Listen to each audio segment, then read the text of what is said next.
Good afternoon.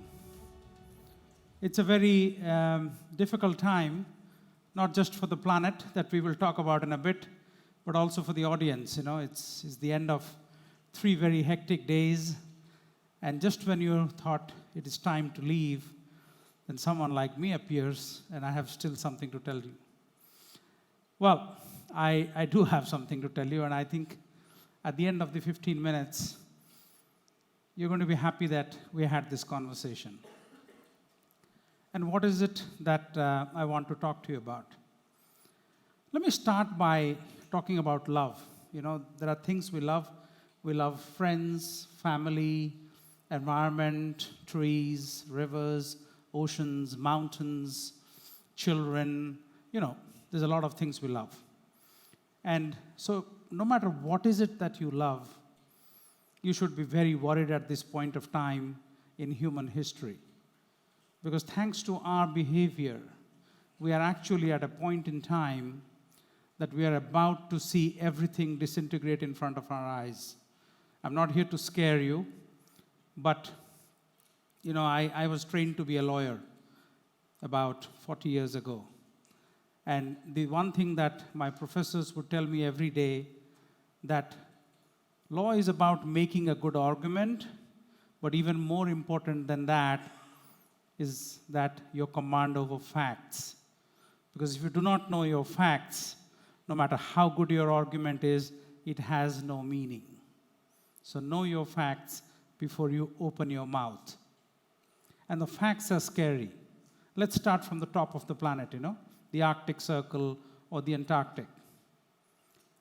Arctic ice sheets are actually melting 30 times faster, and then of course there are multiple studies that are telling us it's actually faster than we thought before. 30 times faster than just in the 80s and the 90s. We don't even know what we are messing with. It's not just the ice melting, and there's this joke among scientists that what happens in Siberia doesn't stay in Siberia. There was an old animal carcass that was found last year. And before people knew what it was, and there were a lot of curious people gathering around the animal carcass and saying, oh, what is it? It looks almost alive. It was buried for thousands of years in the permafrost. Next thing you know, scores of people end up in the hospital. From what? Anthrax poisoning. Because the bacteria that will going to come out will make the COVID-19 pandemic like a walk in the park. We don't even know what we are messing with. And then imagine all that water. Scientists are telling us, maybe the water sea level will rise by 1 meter or maybe even 2 meters by 2050, by 2100. There are different studies telling us different things. But the one thing scientists do not know for a fact is that when all that ice melts and through the centrifugal forces rushes to the equator, what does that do to the polarity of the entire fine balance that which makes us exist in this planet? The 66.5 degrees axis along with the Earth rotates around its cosmic route every day. What if it just goes up by 1 degree or 2 and flies off into deep space? Then there will be no planet, no species, there's nothing. So we do not know actually what we are messing with. AMOC, as it is known, the Atlantic, the ocean currents, the difference between temperature in one side and the cold waters on the other side, and that makes the water move, the currents, the shipping routes, the fish stocks. And one could just go on and on and on about how bad a place we are in. And we somehow, and I call it magical thinking because it is not anchored in reality. So the magical thinking is that we somehow believe that somebody else is going to solve this problem. The problem that we created, you created, I created, all of us. There are no saints here. If you're looking for someone to blame, or someone to come and rescue us, no one is coming to rescue us. And a problem created by 8 billion people is not going to be solved by a few governments or a few corporations. Yes, they are to blame.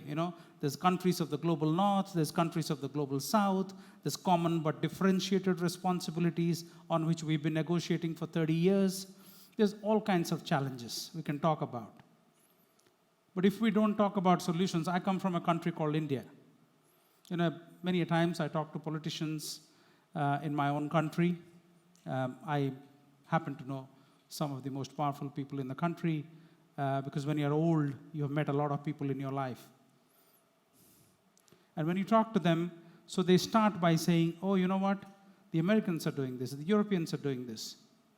I said, how about the fact that there are 1.7 million people dying in this country? Because we can't fix something called crop residue burning in North India. The Americans did not do that to us. Neither did the Europeans. We brought it upon ourselves when we decided without enough scientific understanding that we're going to change a particular crop cycle. So the paddy crop and the wheat crop came too close. Poor farmer has no opportunity to do something about the crop residue, so they take a spray and they put gasoline and they put fire to it. And then the PM 2.5 levels shoot up. If you are a little child born anywhere in North India in winters, you are condemned to have a less than meaningful life for your entire existence on this planet. Of course, that's about to happen to all of us, so I'm not feeling so sorry for those children anymore, because it's going to happen to all of us. It's only a matter of time. But coming back to India and the challenges. So India needs to act, because Dalberg did a study 2 years ago in partnership with the government of India. So it's not a civil society organization telling governments or corporations. And what was the study? The study was that air pollution alone contributes to India losing $95 billion a year in GDP. So whether you want to talk money, there's a problem. Whether you want to talk people, there is a problem. Whether you want to talk water, there is a problem. Because earlier, you could find water by digging 3 feet into the soil. Now you have to dig 200, 300 feet to find anything. To be healthy soil, if you want to call something healthy soil, capable of growing food, you need anywhere between 2.5 to 3% soil organic matter, what we more popularly call soil organic carbon. In most parts of India, soil organic matter is now less than 0.5%. So what do? We keep pumping more nitrates, more phosphates, and more phosphorus. And the soil keeps dying with every crop cycle. I think that's enough facts to convince us that we all need to act in our own interest, as people, as communities, as societies, as countries, and of course, as the planet. Now, we're talking about climate action, so I want to leave us with a little hope. If countries of the world come together, if people of the world come together, what is possible? Andrew Mitchell is in the room. I want to point him out to the audience. Andrew and I, of course, we have been friends for a long time. We are fellow travelers in this journey. Back in 2016, we were having a conversation, and at that time, it was actually in 2015, we started the conversation. I used to then head what was called UN ORCID, the UN's Global Forest Conservation Office, called Red Plus office, based out of Jakarta in Indonesia, because Indonesia is one of the last bastions of virgin rainforests, the same as in the Amazon. They are in the other part of the world, as Pawan Sukhdev was talking about yesterday. So we were looking at a challenge. And what was the challenge? The challenge was that Norway promised to give Indonesia $1 billion if they just saved their forests. Nothing to do for Norway. Just keep your forests, and if you keep your forests, we'll give you $1 billion. They promised that to Brazil, which they paid, but the problem was different. In the case of Brazil, Norway was paying for something that President Lula had already achieved. So he wasn't paying for something that President Lula will do into the future. Unfortunately for Indonesia, it hadn't been done, so they said, can you do something like Brazil has done? The moment you put that out in the public domain, that there's $1 billion to be paid, and there's all kinds of interest groups that come out, even well-meaning people, then all kinds of conversations happen. 10 years later, that whole deal fell through in 2020. Indonesia walked out unilaterally from that. The money was never paid. Some money was, of course, spent for preparatory work. So around 2015, Andrew and I were talking that, look at this, there's $1 billion to be paid. You got to keep your forests. That's protecting your ecosystems and the rare species in Indonesia, the Sumatran tigers, the pangolins, the orangutans, and all the fauna and the flora. And it is not possible. Can we do something with private resources? So, without giving you a lot of details, we worked together, and then it certainly became a group of very enthusiastic people. A lot of organizations came together, and we managed to develop a $400 million project in partnership with Michelin, BNP Paribas, World Agroforestry Center, UN Environment Program, and a lot of other people. And of course, Andrew and I were working for free. We were outside any of these organizations. We were not working for them at that time. And we thought, let's bring all of them together and do something. What happened? What happened was, it managed to protect a 400,000 hectare rainforest, 6 times the size of the country Singapore, without any government subsidies, without any sovereign money, all private money. And initially the first bond, the money that we raised from the capital markets was $95 million. And of course, then there was subsequent money raising, didn't need our help. It was a $400 million project, employs 50,000 people directly and indirectly, and is now the world's largest sustainable rubber plantation as the first buffer. The second buffer is a 50,000 hectare rainforest coming back with the help of WWF International, all with private money. And Michelin still made enough money that a 15-year bond was retired actually in 6 years. They didn't need the money anymore. They said, we can raise it from ourselves now, which they couldn't do back in 2016. So the moral of the story is that when people come together, not being greedy, but being meaningful, being purpose-driven, miracles are possible. That's magic, not magical thinking. Magical thinking is, you live in a world of your own. Whether you're smoking something or not, it's the same effect. You think somehow something is going to happen magically. No. Magic is when people come together, when you build virtuous partnerships, when we stop being selfish, when we stop being greedy, when we realize that Mother Nature loves that cockroach as much as she loves us, because both are her children. When I say this, people, what are you talking? Cockroaches and humans the same thing? Yeah, for Mother Nature, she's the mother. For her, we're all the same. All the 8 million species for her are exactly the same. It's our arrogance that makes us believe we're better than the animals. We're not.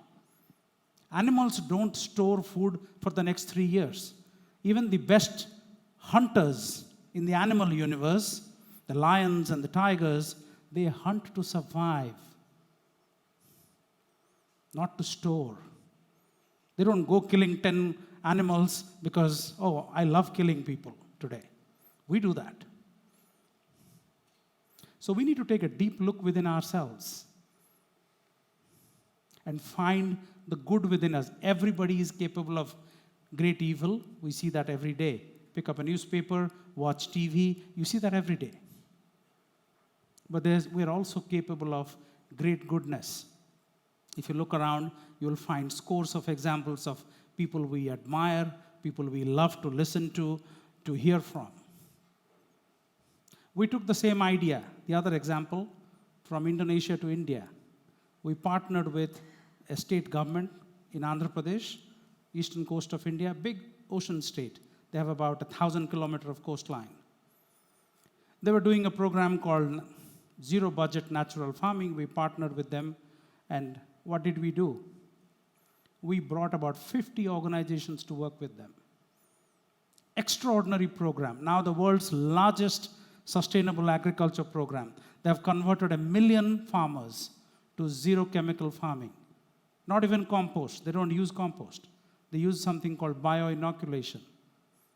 It's microbes, bringing back the microbes, bringing back the earthworms, the millipedes, the centipedes. And now it's 1 million farmers. Their lives have completely changed. The Global Alliance for the Future of Food just published a flagship study over 2 years. They followed tens of thousands of farmers, and they found that farmer incomes have gone up by 49%. And the bogey that fertilizer companies tell us all the time, oh, if you don't put fertilizers, you're going to die because you'll starve. There will be no food. Not true. The yield has gone up by 11% in 1 million hectares of land, not some boutique farm. So it is possible. And these women farmers are changing the world one farm at a time. But it is possible, and this is where I want to close. This is possible if we believe in ourselves, that we are capable of greater good, that we look around and find, Sergio was just talking about, I was listening, fascinated, what happens when partnerships come together, what Planetiers does. When people come together and find purpose.